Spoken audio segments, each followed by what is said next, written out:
The morning sun filtered through the Venetian blinds of the Human Resources Office at Naval Air Station North Island, casting long shadows across the polished wooden conference table.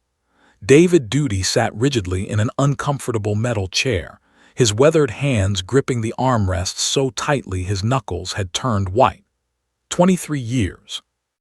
2 decades of dedicated service, countless hours in the hangar, thousands of aircraft inspections, and now he was here, waiting for the verdict that would destroy his life. He'd known this was coming. Some part of him had sensed it the moment Lieutenant Commander Sarah Chen had called him yesterday, her voice carefully neutral, asking him to come to the HR office first thing this morning. No explanation, no context, just the cold, professional request that could only mean one thing: trouble. David looked around the sterile room. The motivational posters on the walls, integrity, excellence, teamwork seemed to mock him. The conference table stretched before him like an executioner's block, and across from him sat 3 figures, their faces grave and unforgiving. Commander James Wellington, the base's maintenance director, Captain Patricia Holloway, the HR officer, and Lieutenant Colonel Marcus Price, the commanding officer's representative. 3 judges, 3 executioners. Commander Wellington adjusted his glasses and pulled out a thick manila folder. David could see his own name printed on the tab, Duty, David Michael, in bold black letters. The file looked substantial. David wondered how long they'd been building their case against him. "Mr. Duty," Wellington began, his voice formal and cold, "thank you for coming in on such short notice. We've asked you here because we've completed our investigation into the incidents that have been reported over the past 6 months. David's stomach twisted. The incidents, the reports, the complaints. He'd known they were documenting everything, but hearing it said aloud, so officially with such finality, made it real in a way he hadn't quite prepared for. "We have documented numerous instances of insubordination," Wellington continued, reading from the file with the monotone of someone reciting a grocery list. "On March 14th, you refused a direct order from Maintenance Supervisor Thompson regarding the inspection protocol for HH-60 Seahawk rotor assemblies.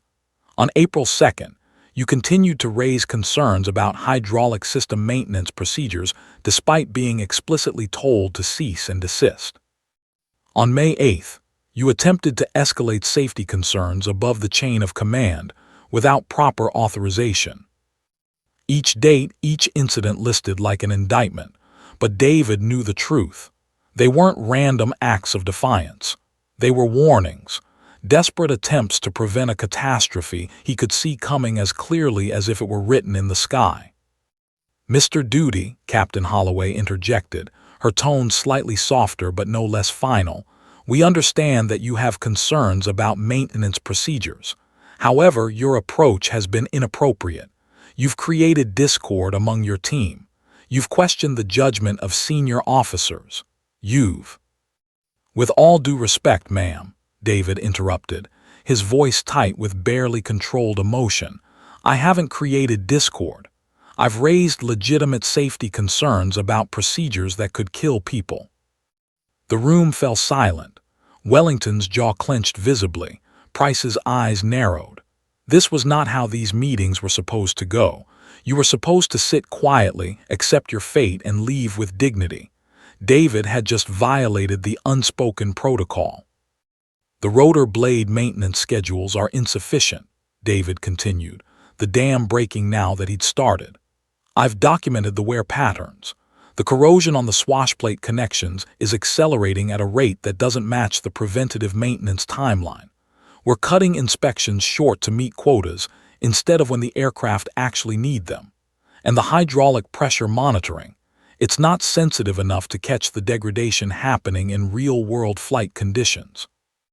"Mr. Duty," Wellington said sharply, raising a hand, "you are not qualified to question the decisions made by the Navy's engineering divisions." "I've been a mechanic for 23 years, David shot back, his voice rising. "I have more flight hours under my hands than most of those engineers have in their entire careers. I've inspected thousands of aircraft. I know what works and what doesn't. And what we're doing now doesn't work. It's dangerous." Captain Holloway exchanged a glance with Price.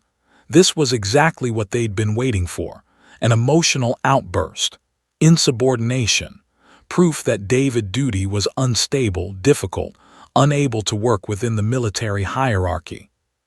"This is precisely what we're talking about," Price said coldly. "This attitude, this refusal to respect the chain of command, this is why you're here." David felt something crack inside his chest. He could feel the decision had already been made before he walked into this room. They weren't here to discuss his concerns. They weren't here to hear him out or consider his warnings. They were here to fire him, to remove the problem, to silence the voice that kept questioning their procedures and their decisions. "I tried to do this through channels," David said quietly, the fight draining out of him. "I submitted formal reports. I went to my supervisor. I documented everything. And you know what happened. I was told to shut up and do my job.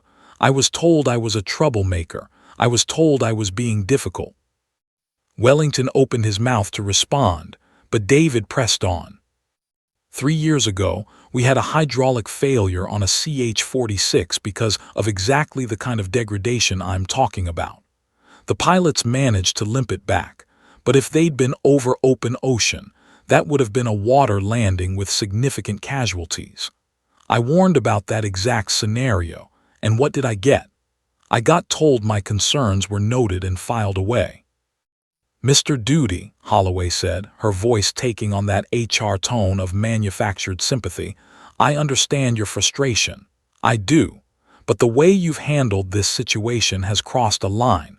You've been insubordinate. You've been disruptive. You've created an uncomfortable work environment for your colleagues." "I've told them the truth," David said. "You've done more than that," Price interjected. "You've questioned authority. You've undermined confidence in the maintenance procedures. You've essentially accused the entire engineering division of negligence." He paused, letting that hang in the air. "The Navy cannot have personnel who behave this way." David felt his heart begin to pound. This was it. This was the moment. Wellington pulled out a single sheet of paper from the folder, a document David recognized immediately as his employment contract, now marked with official stamps and signatures. The termination order. "David Michael Duty," Wellington said formally, "effective immediately, your employment with the United States Navy is terminated. You are being fired for repeated insubordination, failure to follow the chain of command, and creation of a hostile work environment. You will surrender your access credentials, your security clearance will be revoked, and you will have 30 minutes to collect your personal items from your locker. After that, you are no longer permitted on this naval installation." The words seemed to come from very far away, as if David were hearing them from underwater. 23 years. Gone. In a single sentence. In the space of time it took someone to read a script. "You're making a mistake," David said, and he was surprised to hear his own voice sounding calm, almost hollow. "You're firing the one person on this base who actually cares enough to tell you the truth, and you're keeping the procedures that will eventually kill someone." Wellington stood up, signaling that the meeting was over. "Security will escort you out. This meeting is concluded." David looked at each of them in turn. 3 faces that had already moved on, already considered him dismissed, already forgotten. He stood on legs that felt disconnected from his body. His career, the only thing that had truly defined him, that had given him purpose and identity for more than 2 decades, was over. As he walked toward the door, he checked his watch. 8:34 a.m. He had no idea that 18 minutes from now, his life would take a turn that would make this firing seem like a mercy in comparison. The military escort walked beside David as he moved through the corridors of Naval Air Station North Island for the last time. The young security officer, couldn't have been more than 22, kept a respectful distance but never took his eyes off him. Standard protocol. Treat the terminated employee like a potential threat. Make sure he doesn't steal anything on his way out. David's locker was in the maintenance section, deep in the heart of the base where he'd spent more waking hours than he'd spent in his own home. The fluorescent lights hummed their familiar electronic song. The smell of jet fuel and hydraulic fluid filled the air, smells that had once comforted him, that had felt like home. Now they felt like the smell of his own funeral. His hands moved through his locker mechanically. 30 years of accumulated moments in a metal box, a photo of Sarah from their honeymoon in 1992, a baseball signed by one of the pilots he'd worked with who'd gone on to fly for the Blue Angels, a coffee mug that read "World's Best Mechanic," a joke gift from his team, a half-empty bottle of hand sanitizer. The detritus of a life suddenly ended. He stuffed it all into a cardboard box the security officer provided. Everything that represented 23 years of his professional identity reduced to something that could fit in his arms. The officer watched impassively. "I'm sorry, sir," the young man finally said, breaking the silence. There was genuine sympathy in his voice. He was just following orders. "Don't be," David replied. He wasn't angry at this kid. The rage was reserved for Wellington, Holloway, and Price, for the entire system that chose comfort over safety, convenience over lives. The drive home took 20 minutes even in light traffic. David wasn't paying attention to the road. He was operating on autopilot muscle memory, guiding the car through familiar streets, his mind somewhere else entirely. The San Diego sunshine felt obscene somehow, the blue sky mocking him with its beauty. How could the world continue to be beautiful when everything had just fallen apart? His hands trembled on the steering wheel. 8:47 a.m., 13 minutes since the termination, 22 minutes since he'd walked into that HR office and his life had fundamentally changed. The irony wasn't lost on him. They'd mentioned those specific incidents, those specific dates. March 14th, April 2nd, May 8th. Each one a moment when he tried to save lives and been shut down for his trouble. He thought about the HH-60 Seahawk helicopters, beautiful machines when they were working right, death traps when the maintenance was compromised. He'd seen the stress patterns on the rotor assemblies. He'd documented the wear rates that didn't match the inspection schedules. He'd run the calculations in his head 1,000 times, each time coming to the same conclusion. Something was going to fail, and when it did, people would die. And nobody cared. The hierarchy had spoken. The procedures were in place. The engineering division had approved them. Who was David Duty to question decades of institutional knowledge? Just a mechanic. Just a man who worked with his hands. What did he know about engineering, about logistics, about the political realities of running a massive military installation? He knew about aircraft. He knew about what happened when metal fatigue met reality at 300 miles per hour at 5,000 feet. The house was quiet when he arrived home. Sarah was at work. She worked part-time at a dental office, a job she'd taken to have some independence, some life outside of being a military spouse. David set the cardboard box on the kitchen counter and stood there, staring at it, his life in a box. He poured himself a cup of coffee from the pot Sarah had left that morning. It was lukewarm, bitter, but he drank it anyway. His mind was racing now, thoughts fragmenting like shattered glass. They wouldn't listen to reason. They wouldn't listen to data. They wouldn't listen to someone with actual experience in the field. So how could he make them listen? How could he force the issue? How could he make them understand that this wasn't about ego or insubordination? It was about the fundamental safety of the people flying those helicopters. He moved to his home office, a small room off the kitchen where he kept his personal records, files on his computer, spreadsheets he'd created documenting maintenance anomalies, photos of worn components, his meticulous records of the HH-60 inspection discrepancies, 23 years of attention to detail, all compiled into a detailed record of a system he believed was fundamentally unsafe. He'd tried the official channels. He'd submitted maintenance reports. He'd gone through the chain of command.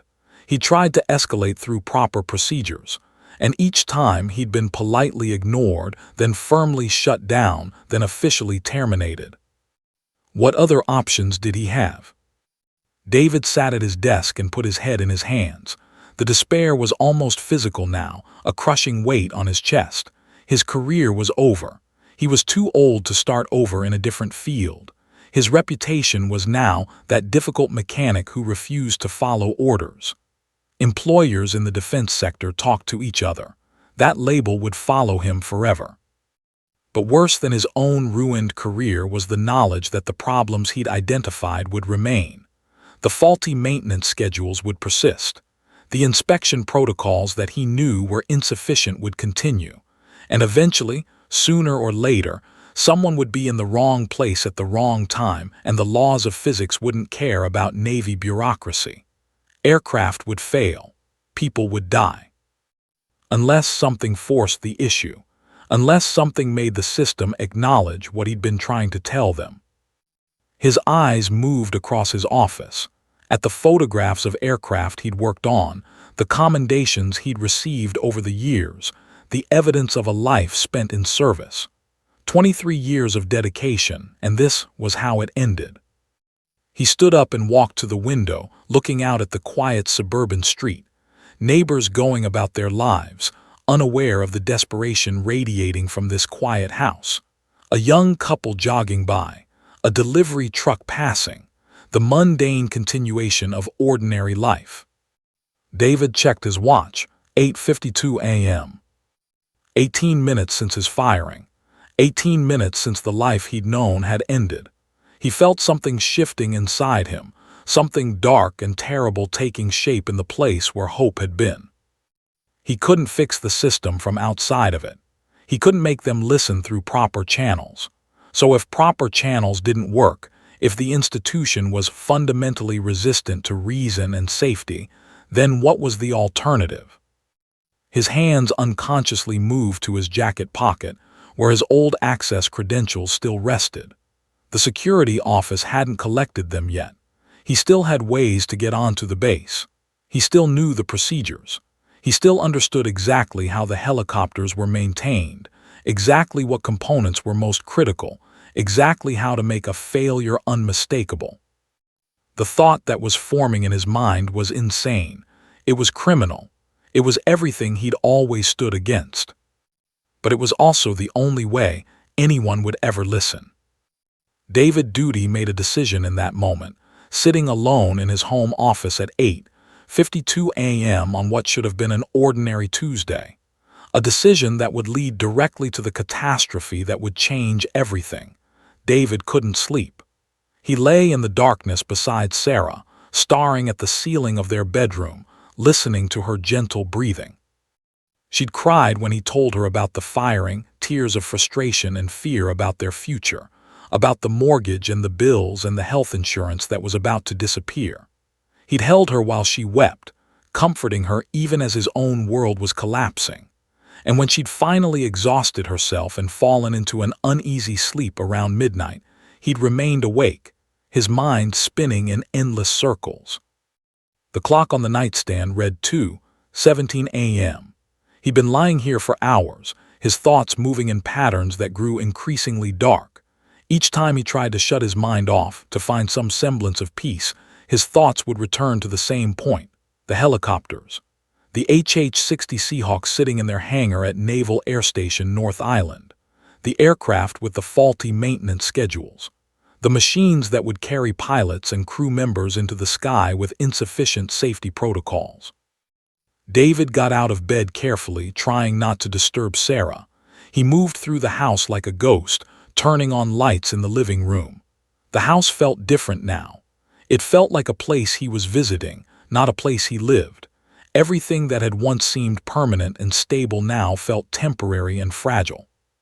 He went to his office and pulled out his laptop. He knew the maintenance schedules by heart.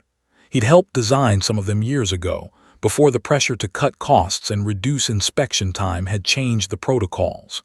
He opened his detailed files, the documentation he'd compiled over the past 3 years of the rotor blade wear patterns, the hydraulic system degradation, the stress fractures he'd identified. The data was clear, unambiguous, damning.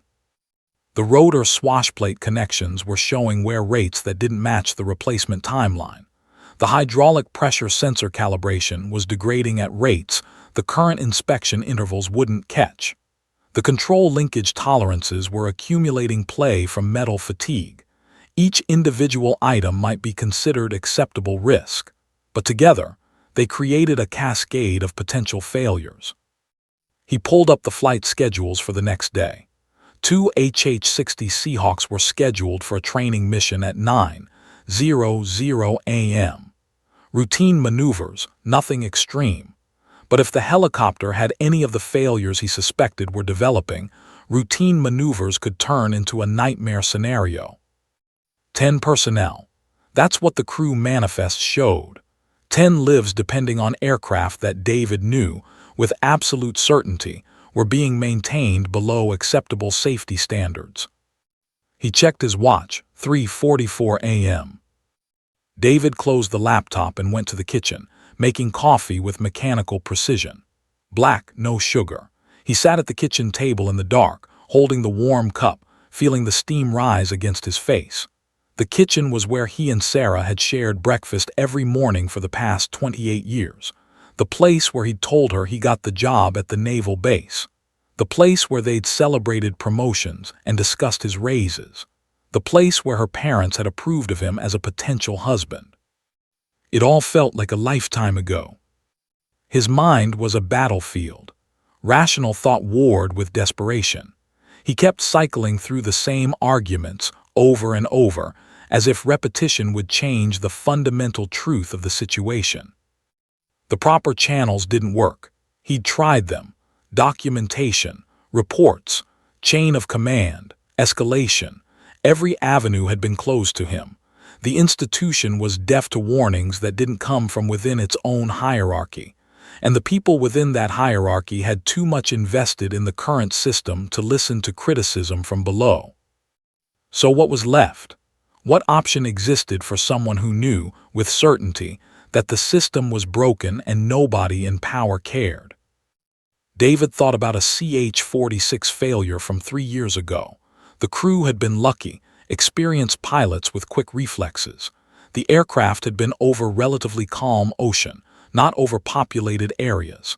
They'd managed a water landing that nobody had died in. But the investigation afterward had found exactly the kind of hydraulic degradation David had been warning about. His warnings had been documented in the official record, and then ignored. The next failure might not be so lucky. The next crew might not have an ocean beneath them. The next aircraft might not have pilots with those kinds of reflexes. The next failure might be in a populated area, during a dense training corridor, or over urban terrain. David stood and walked to the window, looking out at the dark street. The neighborhood was silent, sleeping peacefully, unaware of the moral crisis unfolding in the quiet house on the corner. Unaware that a man was wrestling with the question of how many lives were worth the price of safety. He returned to his office and pulled out a small notebook from a drawer. In it, he'd been keeping detailed notes about the hangar layout, the aircraft positioning, the inspection schedules. Information he'd accumulated without even consciously planning to do so. His mind had been preparing for something without his conscious awareness. Now he acknowledged what his subconscious had already decided. If the system wouldn't listen to warnings, then he would make the warnings impossible to ignore. He would create a failure so unmistakable, so dramatic, that it couldn't be brushed aside or minimized or rationalized away. Not a crash. He couldn't do that. He couldn't actually kill people, but a critical failure during flight that would force an emergency landing. Something catastrophic enough to trigger a full investigation. Something that would expose the maintenance issues so completely that the Navy would be forced to address them.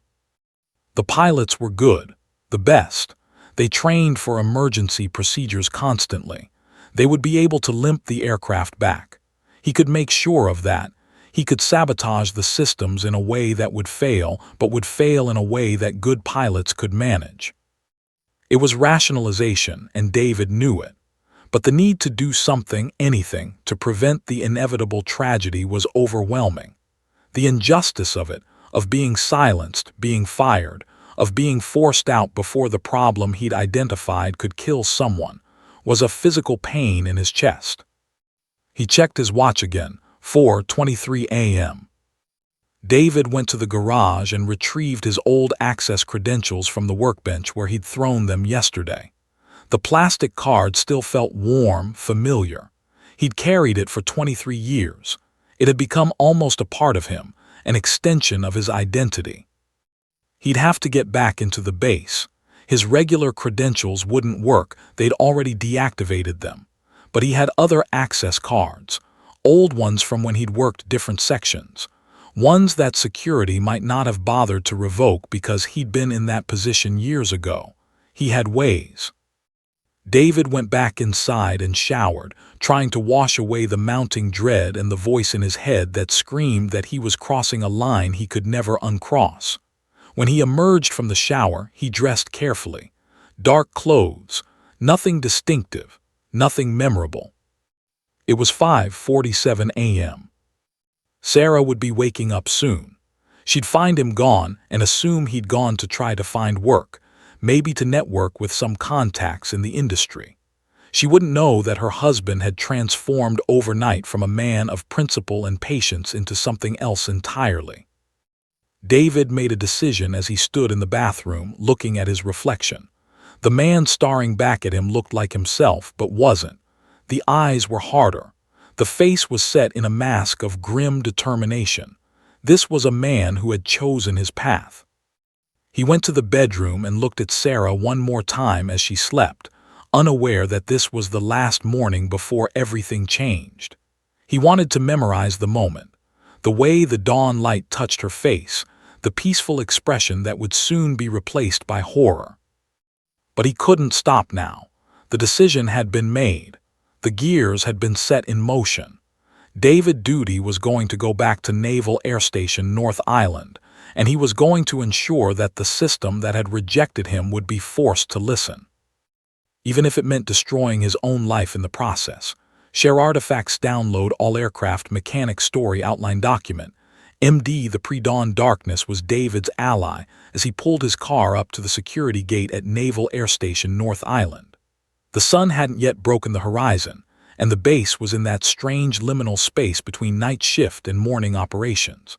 A few maintenance trucks moved along the distant roads. Lights glowed in windows, but the perimeter was relatively quiet. David's hands were steady as he pulled up to the gate. The young sailor manning the security checkpoint didn't look familiar. That was good. Someone who wouldn't recognize him, wouldn't know he'd been terminated yesterday.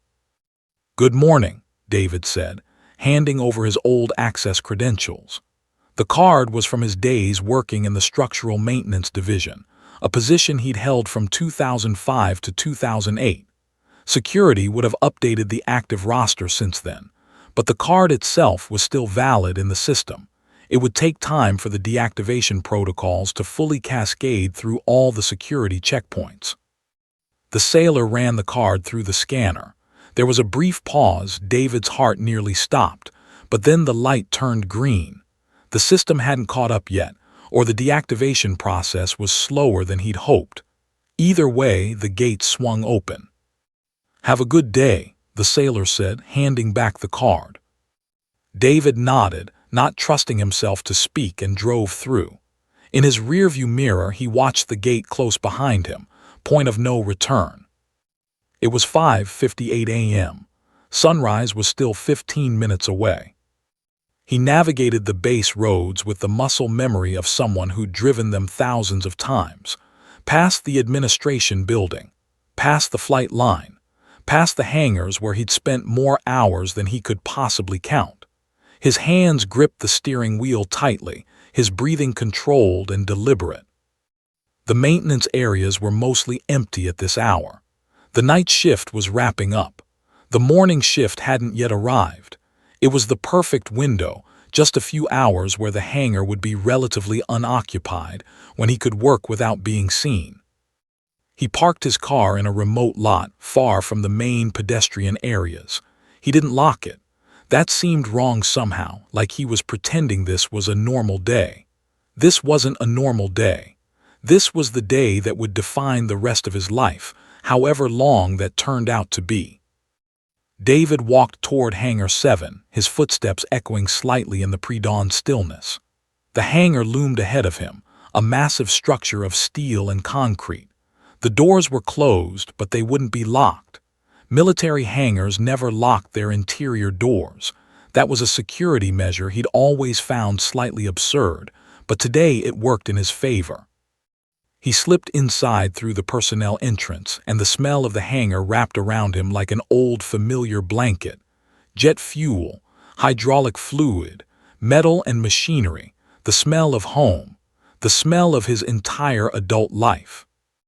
The two HH-60 Seahawk helicopters sat waiting on the hangar floor, their rotors folded, their fuselages gleaming under the overhead lights. Beautiful machines, deadly machines now.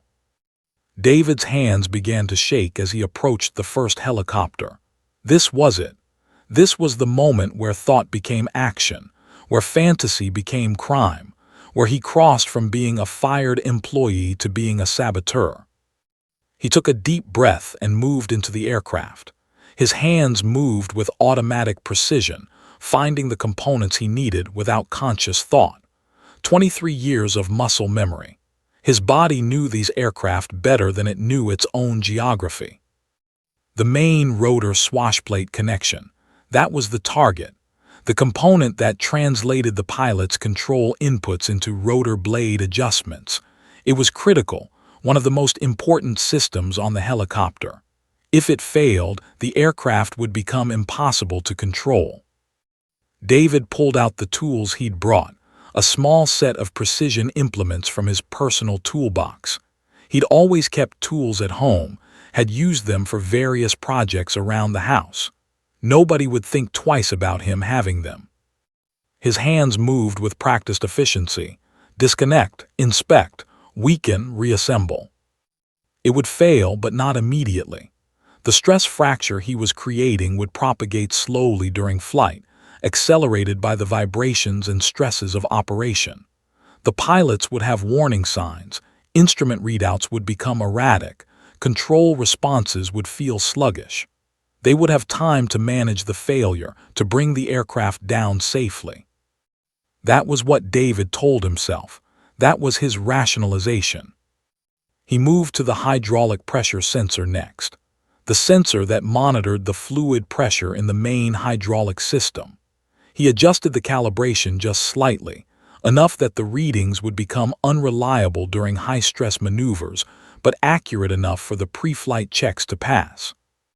The work took 30 minutes. 30 minutes of careful, meticulous sabotage. 30 minutes of using all his expertise and knowledge to make the aircraft dangerous without making it immediately obvious. By the time he finished with the first helicopter, the sky was beginning to lighten. The pre-dawn darkness was fading. He had to move faster. The second helicopter received similar treatment. The same components, the same careful weakening, the same balance between creating a genuine hazard and maintaining plausible deniability. David stepped back and looked at what he'd done. To any observer, the aircraft looked unchanged. The pre-flight inspections would find nothing obvious. The pilots wouldn't suspect a thing until they were in the air and the systems began to fail. His hands were trembling now, adrenaline and desperation mixing in his bloodstream. He put his tools away carefully, left no evidence, no dropped screwdriver, no loose bolt, nothing that would suggest sabotage before the investigation. A maintenance crew member passed through the hangar, wheeling a cart. David forced himself to move casually toward the exit, just another worker on the base. The man didn't even look at him. It was 6:34 a.m. The sun was fully risen now. The base was coming to life. The morning shift personnel were arriving. The training mission was scheduled for 9:00 a.m. David exited the hangar and walked back toward his car. Every step felt surreal. He'd actually done it. He'd actually sabotaged the aircraft. The line had been crossed. The crime had been committed. He sat in his car for a long moment before starting the engine. His hands were shaking badly now. The adrenaline was wearing off, replaced by a growing sense of horror at what he'd just done. He'd sabotaged military aircraft. He'd endangered the lives of 10 people. He'd committed a federal crime. For what? To make a point. To prove he was right about the maintenance procedures. To force the Navy to listen to him.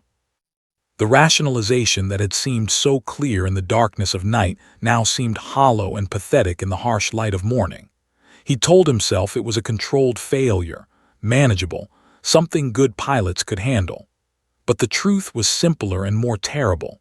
He deliberately made aircraft dangerous. He'd bet 10 people's lives on his assumptions about how the failures would develop and how the pilots would respond. What if he was wrong? David started the car and drove away from Hangar 7. He took the long route out of the base, avoiding the main security gates, trying not to draw attention. His old credentials got him through the main gate with no problem. The same sailor was gone, replaced by a different officer who barely glanced at his pass. At 6:47 a.m., David drove out of Naval Air Station North Island for the last time as a free man. He had no idea that within 3 hours, his decision would launch a cascading series of events that would touch dozens of lives and change the entire culture of the Navy's personnel management. Behind him, 2 HH-60 Seahawk helicopters sat in their hangar, silently counting down to their 9:00 a.m. departure. Silent timers, ticking toward the moment of truth. David drove toward his house, toward his wife, toward a normal morning that would never actually come. The die was cast. The helicopters were ready, and there was no way to undo what he'd just done. The morning sun was warm and brilliant as the flight crews began arriving at the flight line at Naval Air Station North Island. It was going to be a beautiful day, clear skies, moderate winds, perfect flying weather. The kind of day that pilots looked forward to. The kind of day when you actually felt privileged to be in the military, to have this job, to have the opportunity to work with these incredible machines.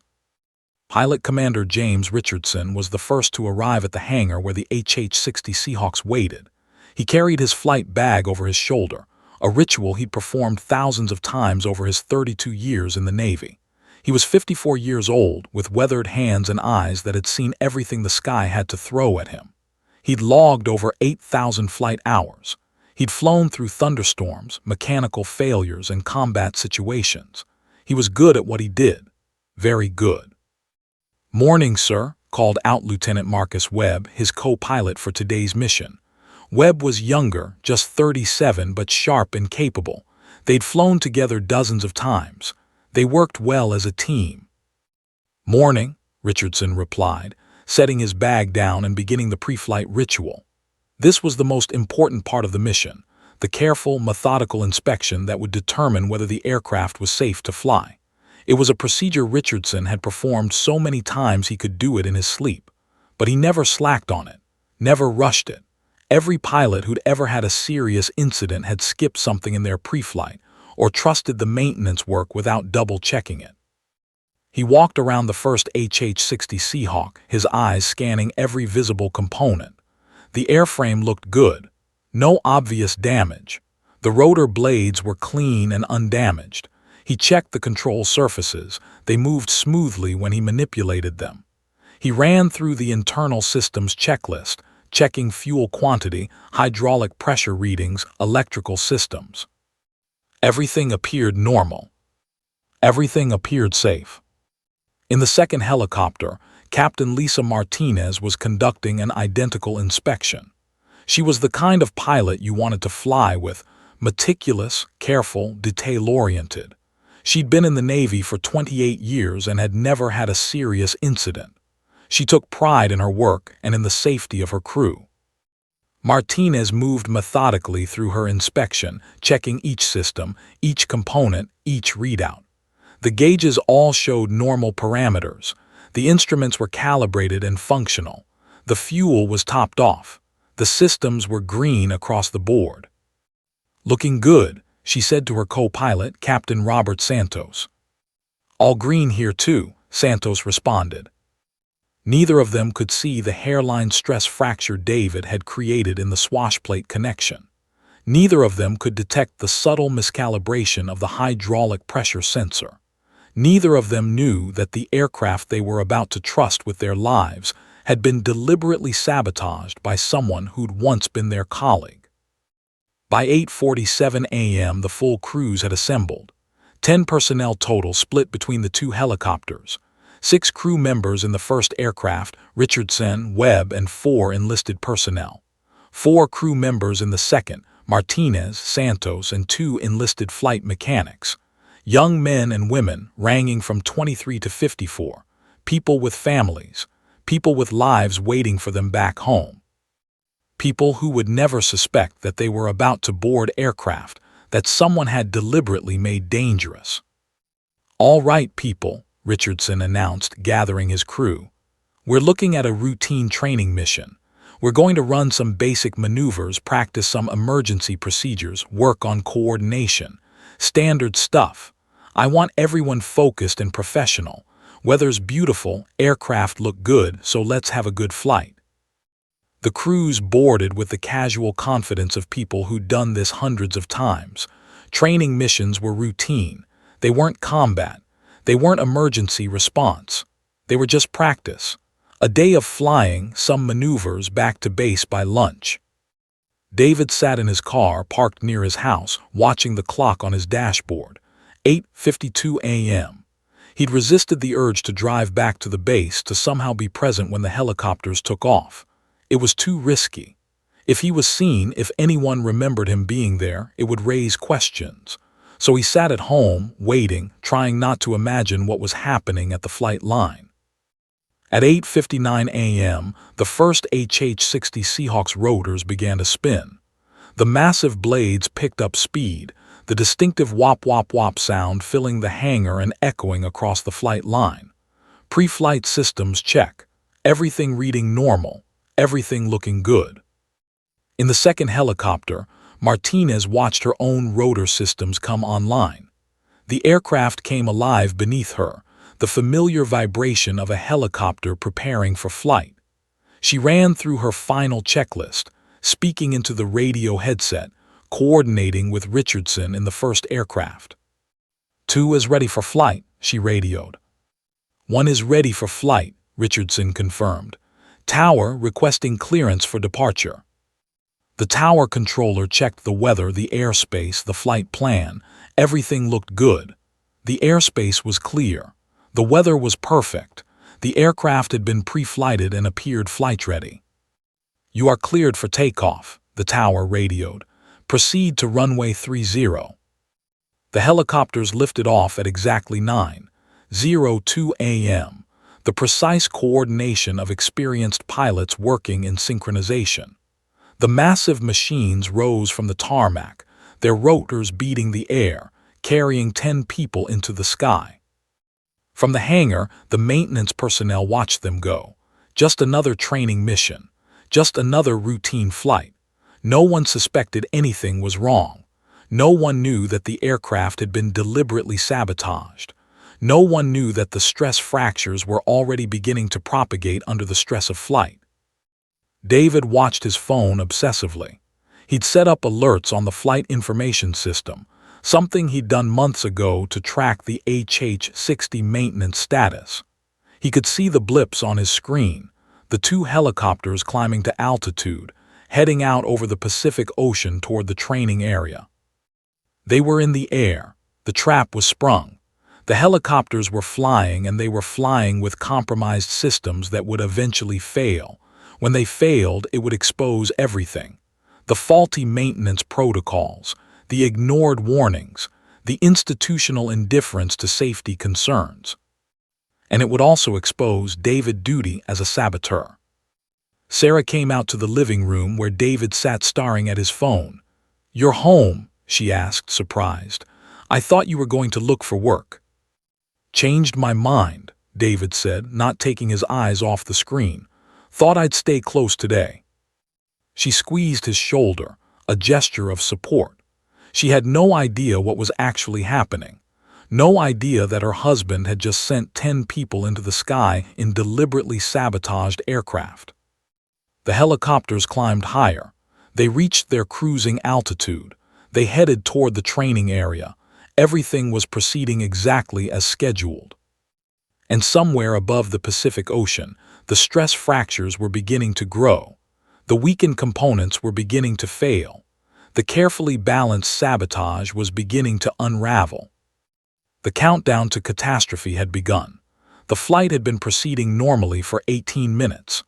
The two HH-60 Seahawks had climbed to their cruise altitude of 4,000 feet and were heading toward the designated training area, approximately 40 miles west of North Island over the Pacific Ocean. The weather was perfect, clear skies, light winds, unlimited visibility. The kind of conditions where flying felt almost supernatural, like the helicopter was just a vehicle for the pure joy of being in the air. In the cockpit of the first helicopter, Pilot Commander James Richardson was in his element. His hands rested lightly on the controls, making small adjustments to maintain altitude and heading. Co-pilot Webb monitored the instruments, his eyes scanning the gauges systematically. The enlisted crew members in the cabin behind them went about their routine tasks, preparing for the training exercises that were about to begin. Everything felt normal. At 9:20 a.m., the first anomaly appeared. We're getting some erratic readings on the hydraulic pressure gauge," Richardson reported to the tower, his voice calm and professional despite the slight concern beginning to form in his mind. Hydraulic systems were critical. They powered most of the flight control systems on a helicopter. Erratic readings could mean a lot of things, most of them not good. Behind him in the cabin, the enlisted crew felt it too, a slight vibration that hadn't been there before. Not dangerous yet, not alarming, just different.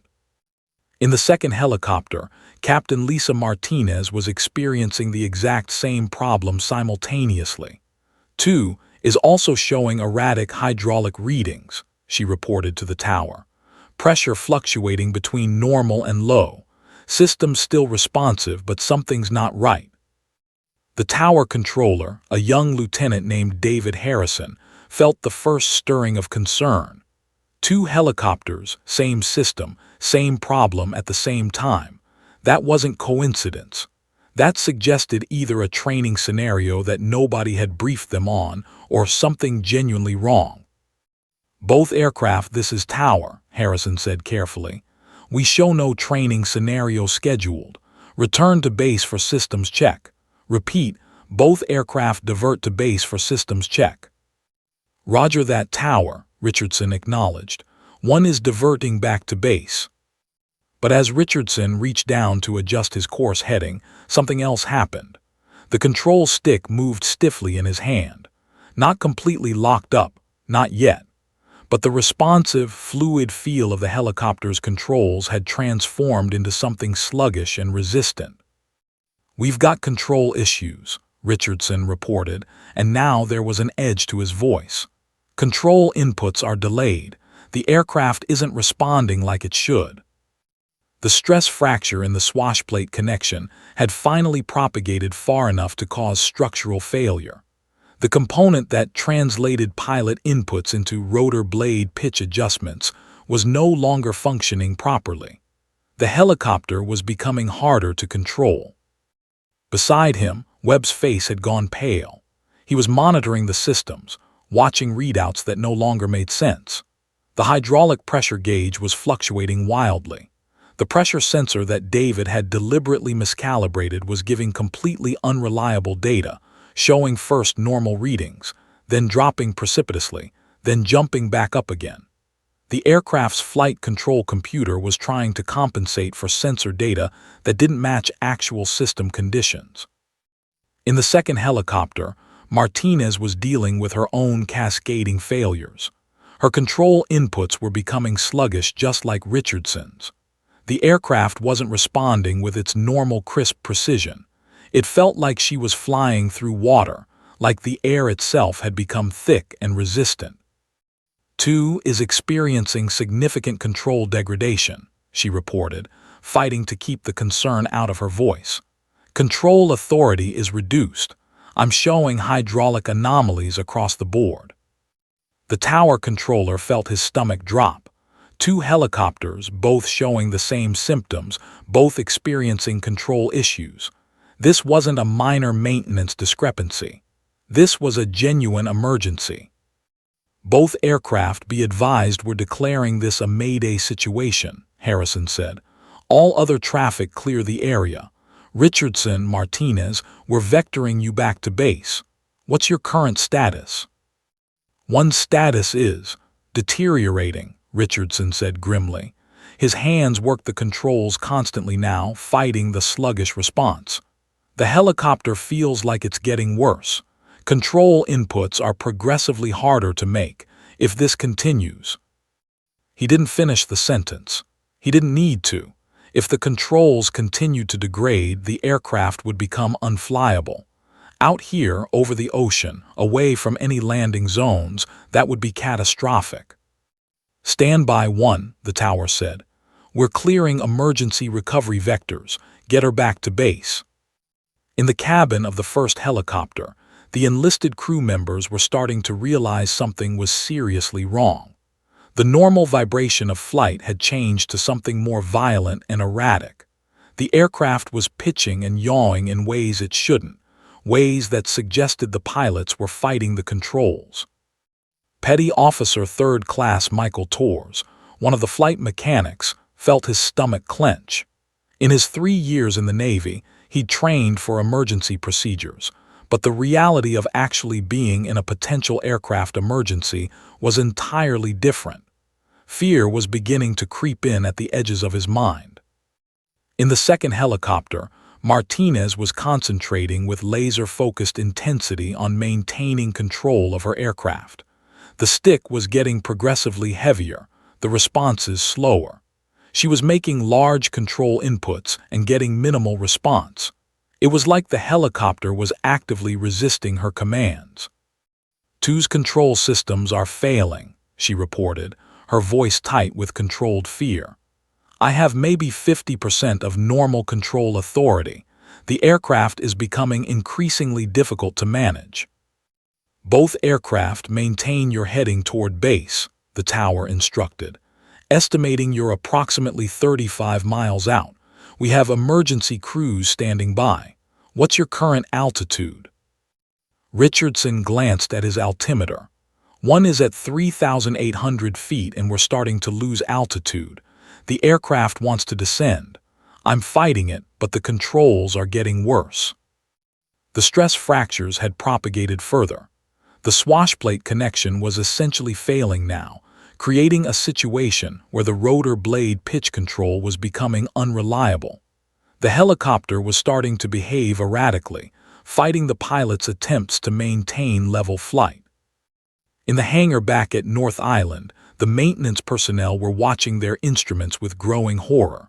The telemetry data showing the helicopter's status had started displaying anomalies 20 minutes ago.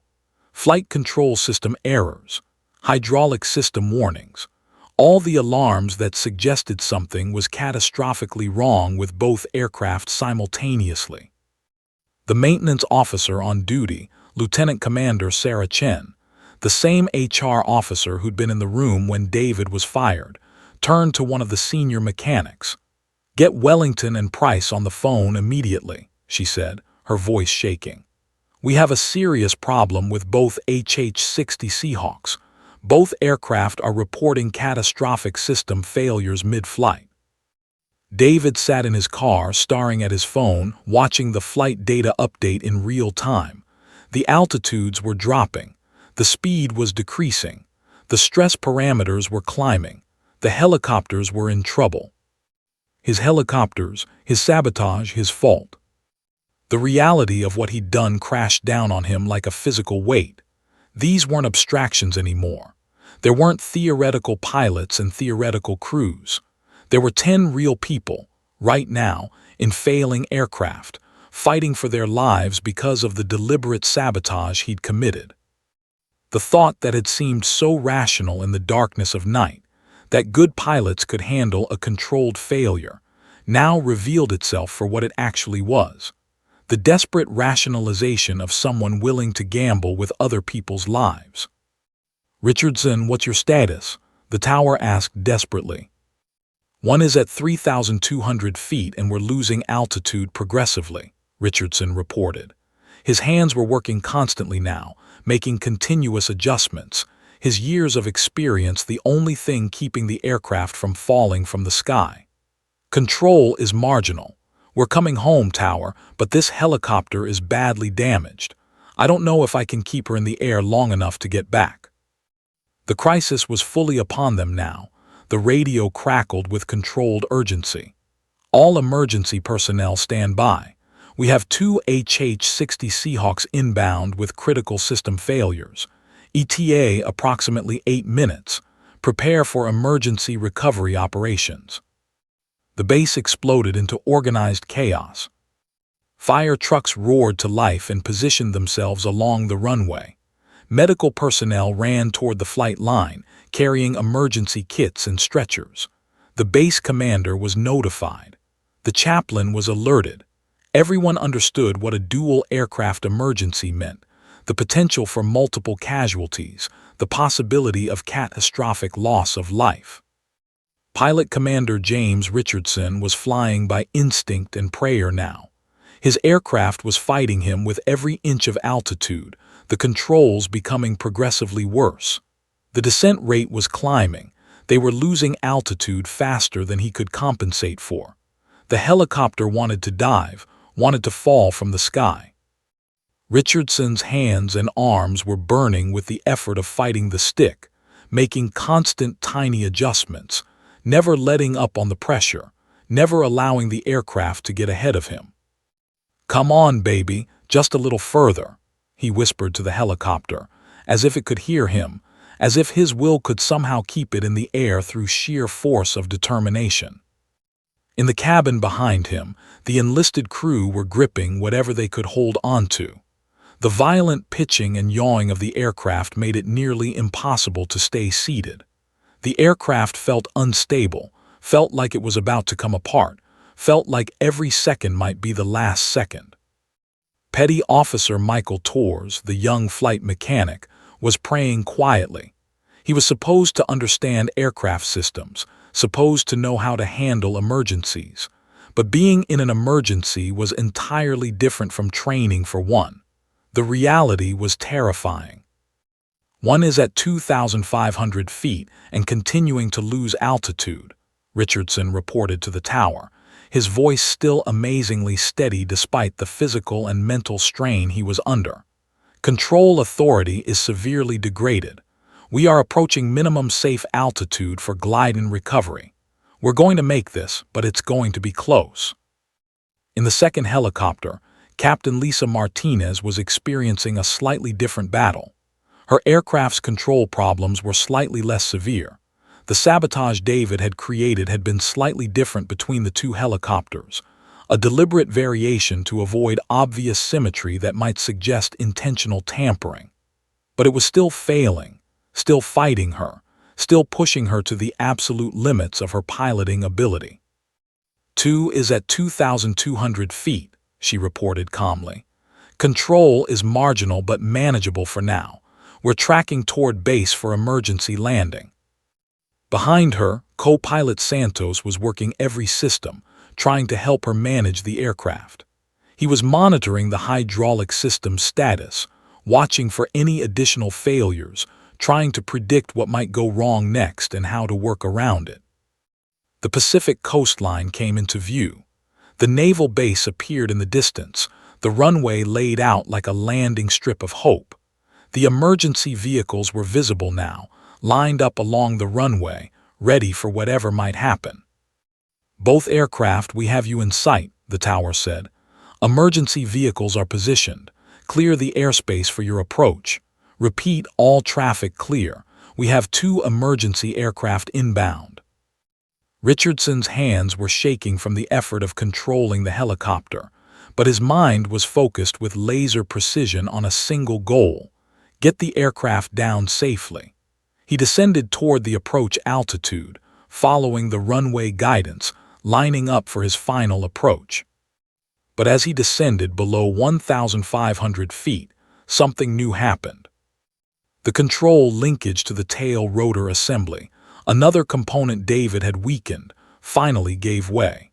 The tail rotor pitch changed suddenly, and the helicopter began to yaw violently to the right.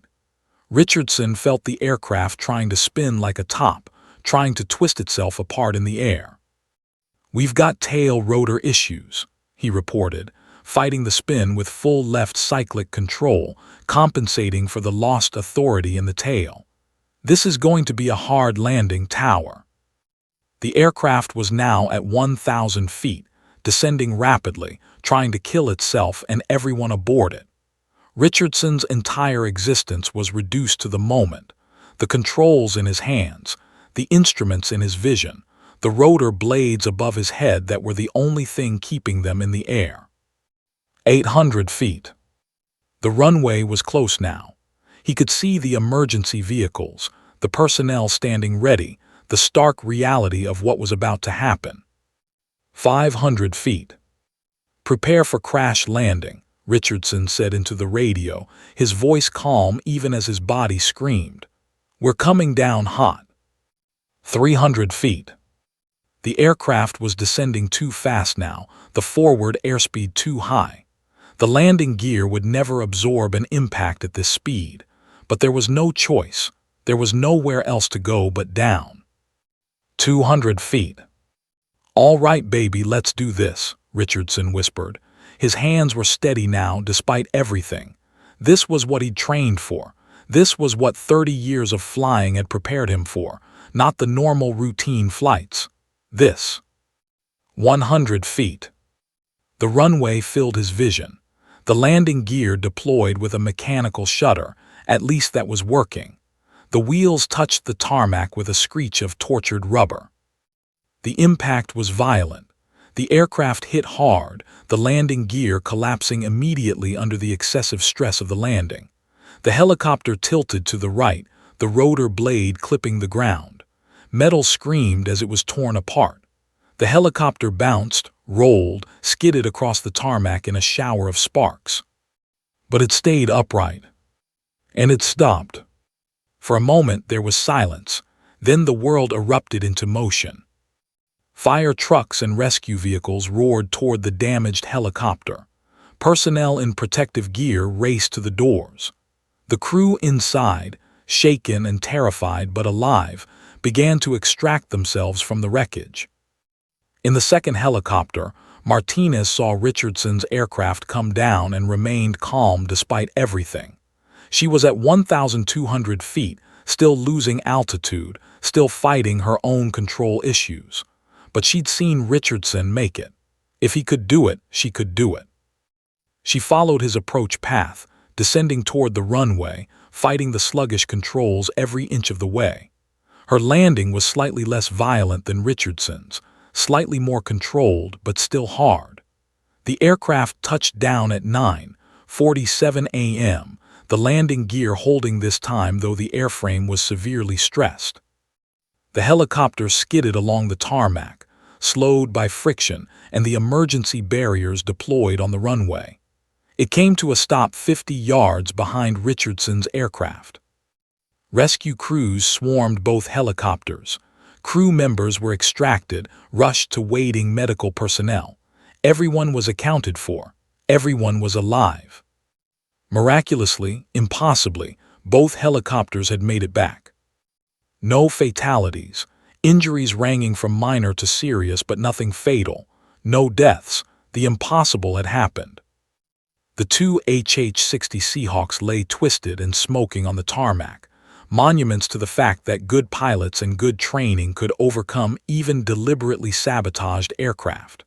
But they also represented something else. The moment when the deliberate crime became undeniable, the moment when the sabotage was exposed, the moment when everything changed.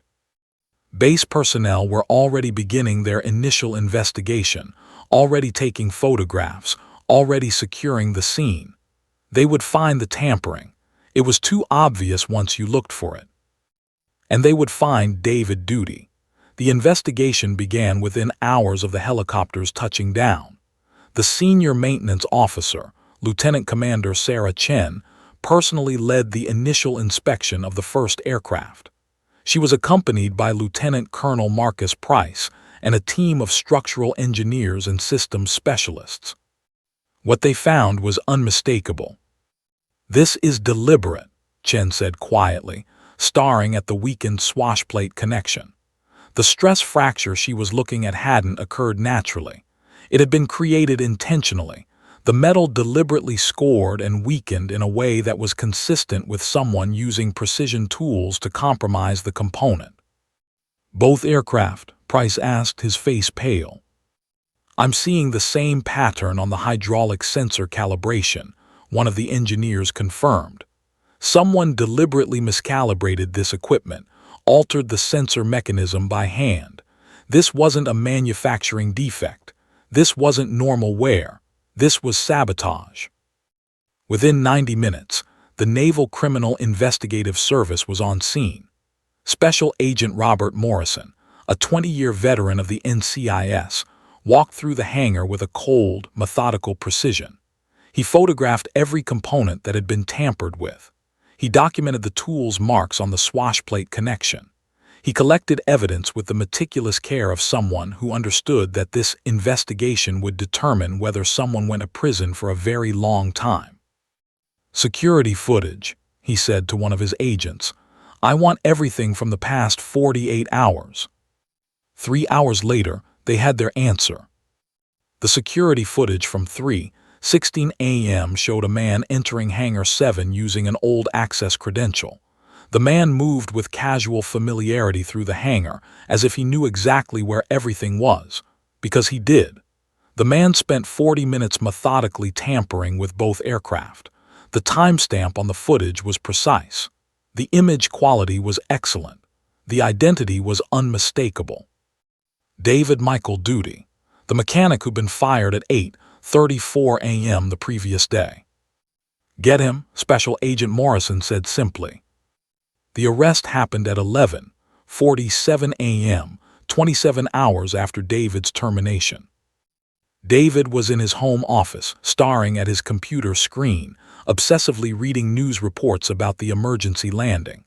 The stories were starting to mention pilot error, mechanical failure, investigation ongoing. But the key point, the part that made him feel like his chest was being crushed, was that everyone had survived. 10 people, and somehow, miraculously, all 10 had survived. The knock on the door was professional and firm. Sarah was upstairs when the federal agents entered the house. She heard them coming for him, heard the calm, emotionless voice of Special Agent Morrison reciting David's rights. She came downstairs to find her husband being handcuffed, his face a mask of resignation, as if he'd been expecting this all along. "David, what's happening?" she asked, confused and terrified. David didn't answer. He let himself be led out of the house, into the federal vehicle, away from the life he'd spent 28 years building with Sarah. The interrogation room at the NCIS office was small, cold, and deliberately designed to make people uncomfortable.